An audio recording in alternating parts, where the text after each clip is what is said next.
শাপলা নিয়ে EC NCP বিরোধ তুঙ্গে, কয়েক ধাপের আলোচনা, চিঠি চালাচালিতেও হয়নি সমঝোতা।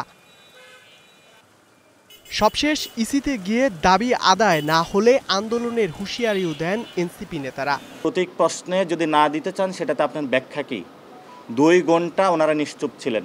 যদি রাষ্ট্রীয় কোনো প্রতীকের উনি দায়িত্ব নেন যেটাকে রক্ষা করবেন, তাহলে তারা দানের শীষ এবং শাপলা সবগুলোকে রক্ষা করে ওই ধরনের আইন সংশোধন করতে হবে।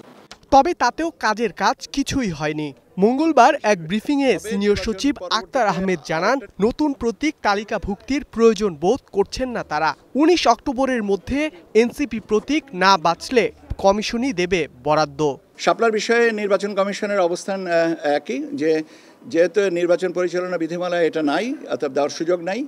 আমরা একটা চিঠি দিয়েছি ওনাদেরকে যে আগামী 19 তারিখের ভিতরে ওনারা বিকল্প ওনাদের চাহিত প্রতীক জানাবেন। যদি এটা 19 তারিখের ভিতরে না জানান, তাহলে স্বীয় বিবেচনায় নির্বাচন কমিশন এ বিষয়ে প্রতীক সিদ্ধান্ত নেবে। এটা নির্বাচন কমিশনের সিদ্ধান্ত যে এটা প্রয়োজন নাই, এটাই। এরপরে যদি জাতীয় প্রতীক কি জাতীয় প্রতীক না, এই ব্যাখ্যাটা আমার মনে হয় যে এর সাথে প্রাসঙ্গিক না। তবে ইসির এই অবস্থানকে স্বেচ্ছাচারিতা বলছেন এনসিপি নেতারা। দাবি আদায় না হলে দিচ্ছেন নির্বাচনে না যাওয়ার হুঁশিয়ারিও। আজকে তাদের যে বক্তব্য অত্যন্ত নিন্দনীয় এবং একটা সাংবিধানিক প্রতিষ্ঠানের এ ধরনের স্বেচ্ছাচারী আচরণ আমরা ভাবতে পারি না যে গণঅভ্যুত্থানের পরে একটা নির্বাচন কমিশন, একটা সাংবিধানিক প্রতিষ্ঠান এইভাবে কথা বলবে। আমাদেরকেও এটা রাজনৈতিকভাবেই তাহলে গ্রহণ করতে হবে এবং সেটার জন্য আমাদের যা যা কর্মসূচি করা দরকার সেটা আমরা খুব শীঘ্রই করব। এই যে একটা নতুন দলকে ভোগান্তিতে তারা ফেলছে, এর ফলে ইলেকশন কেন্দ্রিক যত ধরনের জটিলতা হবে, এটার সমস্ত দায়ভার কিন্তু ইসিকে নিতে হবে। তাদের আসলে এখন একটা পর্যায়ে এসেছে যে তারা যুক্তি ব্যাখ্যার ঊর্ধ্বে উঠে যাচ্ছেন এবং যুক্তি ব্যাখ্যার আর ধার ধারছেন না। তো এটা একটা পরিষ্কার স্বৈরতন্ত্র। নির্বাচন কমিশন আসলে প্রথম থেকেই বায়াসড এবং এখন আরও বেশি তার বায়াসনেস প্রকট হয়েছে। এটা শুধু এনসিপির কাছে ক্লিয়ার, এটা আমি মনে করি না, এটা জনগণের কাছেও ক্লিয়ার।